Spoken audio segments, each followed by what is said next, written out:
खुलुमबाय गिबियावनो बड' जबनि चेनेल नायनो मोजां मोनग्रा नोंथांमोनखौ चेनेलाव बयखौबो बरायना लाग्रोनाय जायो आरो नैबे मोनसे गोदान भिडिअखौ नोंथांमोना बयबो जोबजासिम नायलांगोन होननानै आसा खालामनाय थाबाय।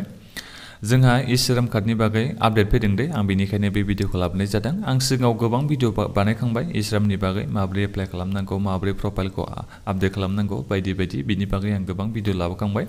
दा आपडेट फैयाखैमोन नालाय आं बिनि थाखायनो सिगाङाव भिडिअ खालामनाय जायाखैमोन। दा जोंहा आपडेट फैदों। नोंथांमोना सोंहरबाय थायो आरो गोबाङानो जोङो बे ई-श्रम कार्डनि गेजेरजों फैसाखौ माला मोननो हागोन आरो ई-श्रम कार्डखौ जोङो बानायखांबाय जायफोर नोंथांमोना ई-श्रम दङ नोंथांमोना सोंहरदों जेनेबा जोङो ई-श्रम कार्डखौ डिलिट खालामनो सानदों। दा ई-श्रम कार्डखौ जों माबोरै डिलिट खालामनो हागोन बेखौबो नोंथांमोना सोंहरदों। दा बेनिखायनो बेफोरखौ गासैखौबो नोंथांमोना मिथिनो थाखाय फैसाया माला हाबगोन ई-श्रम कार्डखौ माबोरै डिलिट खालामनांगौ बेफोरखौ मिथिनो थाखाय नोंथांमोना नैबे मोनसे गोदान भिडिअखौ बयबो जोबजासिम नायलां। चेनेलाव नोंथांमोना सोरबाफोर गोदानै फैदोंबा अन्नानै चेनेलखौ साबस्क्राइब खालामबानो जाबाय जाहाथे नोंथांमोना बेबादिनो गभर्नमेन्ट स्किमनि आपडेट आरो साख्रिनि आपडेटखौ बे बड' जबनि गेजेरजों मोननो हायो। गिबियावनो आङो फैसानि बागै खोन्थाहरनो सानदों नोंथांमोना सोंहरबाय थानायनि थाखाय आं बे भिडिअखौ लाबोनाय जादों। जेनेबा बे ई-श्रम कार्डनि फैसाखौ जों माला मोनगोन बेलेग स्टेटनिखौ नोंथांमोना मोनबाय होननाय खोनादों। जेरै आं एग्जाम्पल महरै खोन्थाहरनो सानदों जोंहा इउ-पि उत्तर प्रदेशनिया जायफोर बिथांमोनहा माने ई-श्रम कार्ड दंमोन बिथांमोनहा मोनबाय 1000 राङै। दा बिथांमोना थांनाय माने दाख्लै बावैसो बिथांमोनहा इलेक्सना जाना थांदों आरो बेजों लोगोसे रिजाल्टआबो ओंखारना फैबाय। दा बे इलेक्सन समनि थाखायसो फैसाखौ सोदोंना ना मादों बेखौ दा बुंनो हाया। जायखिजाया माने जायफोर उत्तर प्रदेशनि बिथांमोना माने 1000 राङै मोननो हाबाय।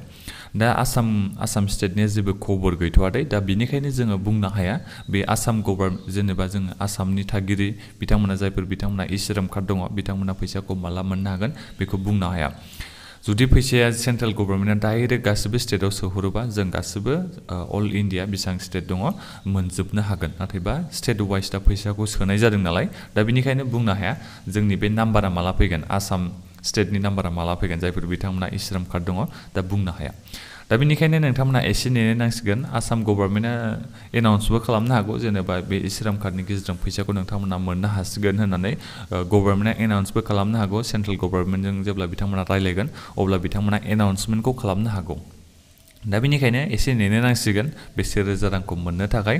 दायो आं नोंथांमोननो खोन्थाहरनो सानदों बे ई-श्रम कार्डखौ जों माबोरै डिलिट खालामनांगौ। नोंथांमोना इजियैनो डिलिट खालामनो हायो। ई-श्रम कार्डखौ मोनसे गोदान अपसन ओंखारना फैबाय। नोंथांमोना मा खालाम ई-श्रम कार्डखौ रेजिस्टार खालामखांनायनि उनाव लगिन खालामबानो जाबाय। अलरेडि रेजिस्टार नोंथांमोना बिनिफ्राय नैबे आपडेट अपसनाव थांबानो जाबाय। बे आपडेट अपसनाव थांनानै लगिन खालामबानो जाबाय। लगिन खालामखांनायनि उनावनो नोंथांमोना अपसन मोनसे नुनो मोनगोन डिलिट अपसन नुनो मोनगोन। बे डिलिट अपसनाव थांनानै नोंथांमोना डिलिट खालामना लाबानो जाबाय।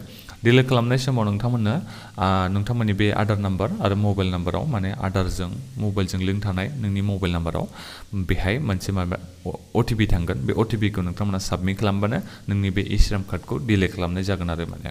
दा बेनिखायनो आसा खालामो जायफोर नोंथांमोना डिलिट खालामनो सानदों बे अपसनाव फैबानो जाबाय। नैबे आपडेट अपसनाव नोंथांमोना थुनानै लगिन खालामबानो जाबाय। लगिन खालामखांनायनि उनाव नोंथांमोना माबा खालामबानो जाबाय डिलिट खालामबानो जाबाय। डिलिट अपसनाव थुनानै नोंथांमोना ई-श्रम कार्डखौ डिलिट खालामनो हागोन। दा बेखिनियानोमोन आपडेटआ। फैसाखौ मोननो थाखाय एसे नेनो नांगोन दे। जोङो दा माने जेबो आपडेट गैथ'थारा आरो बे ई-श्रमनि बागै जोंनि बे आसाम गभर्नमेन्टनिफ्राय जेबो आपडेट गैथ'वा। सेन्ट्रेल गभर्नमेन्टनिफ्रायबो जेबो आपडेट गैथ'वा। जेब्ला सेन्ट्रेल गभर्नमेन्ट आरो आसाम गभर्नमेन्टआ आपडेट हरो अब्ला आं नोंथांमोननो मोनसे गोदानै भिडिअ लाबोगोन। दा बेखिनियानोमोन। आसा खालामो भिडिअखौ नायनानै मोजां मोनदों होनना नोंथांमोना माबाफोर सोंनांगौ दङबा भिडिअनि कमेन्ट बक्सआव कमेन्ट खालामनो हागोन आरो बे भिडिअखौ नोंथांमोना बयनोबो लोगोफोरनो शेयार खालामबानो जाबाय। चेनेलाव गोदानै फैदोंबा चेनेलखौ साबस्क्राइब खालाम। गोजोन्थों।